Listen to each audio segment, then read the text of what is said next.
In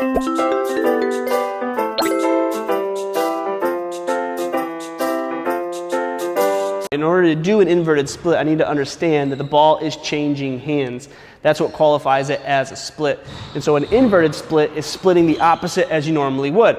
If I did a split through, for instance, my inside foot went forward, my outside foot went back. So if I make that opposite, which is what inverted is, now I know that my opposite foot is going to go forward.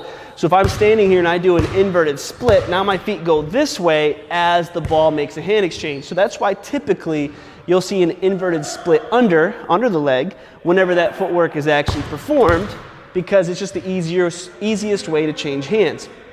So that's what an inverted split would look like. Now, if we're doing a delayed inverted split, what we're doing is we're already staying in this position. So this is when we would normally see it. If I was just going through my legs and I decided to go back, but I want to create a burst of my feet on the floor, create momentum, as I go under, I pick up my feet and I put them down. Now, what that can do is actually put your defender at a more engaged stance and more engaged activity. Because once I pick up my feet, put them down and create some energy, a lot of times we can create those types of reactions, or we can play off of their non-reaction.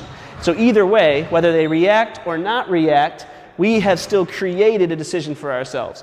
And so being able to understand how to be poppy like that is what the delayed actions actually do.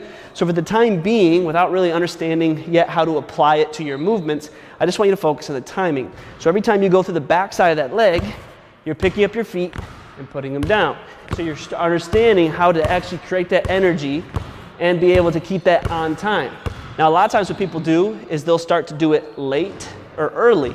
And so if the ball is already in the hand and you do it, that's not the delayed inverted split. If you're starting to go under that leg and then you do it late, that would not be it either. So make sure that the timing is always right as the ball is hitting the floor. And of course, do that going both ways and start to understand what that timing and aggression feels like. So spend some time really focusing on this footwork and make sure you understand how to time it and make sure your footwork is able to stay in